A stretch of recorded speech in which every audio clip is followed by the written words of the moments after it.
ایک دفعہ کا ذکر ہے کہ ایک بادشاہ تھا، بہت ظالم اور جابر قسم کا۔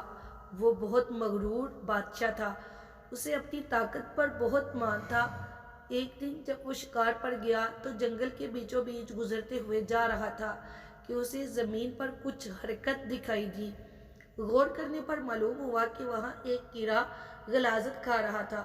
بادشاہ نے دیکھتے ہی منہ بسوڑا اور بہت حقارت سے کہا کہ اگر اللہ تجھے نہ بھی پیدا کرتا تو کیا تھا؟ بس یہ کہہ کر چند قدم آگے گیا ہوگا کہ اس کے گھوڑے نے ٹھوکر کھائی اور بادشاہ گر کر زخمی ہو گیا۔ محل واپس پہنچ کر مرہم پٹی تو کر دی گئی لیکن آرام نہیں آیا، اور دیکھتے ہی دیکھتے چند دنوں میں وہ چھوٹا سا زخم پورے جسم پر پھیل گیا۔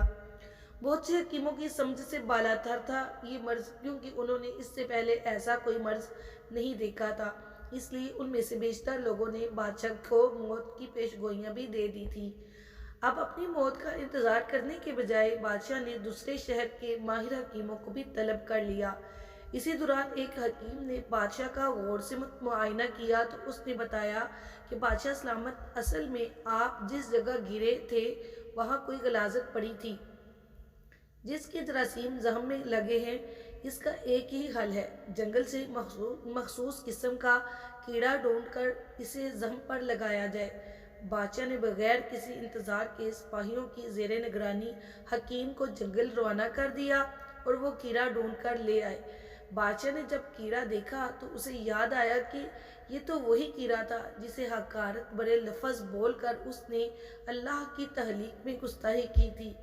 اس لیے اسے اپنی غلطی کا احساس ہوا، اس نے اللہ سے معافی مانگی اور سجدہ ریز ہو گیا، اور چند دن بعد شفا یاب ہو گیا، جیسے کوئی مرض تھا ہی نہیں۔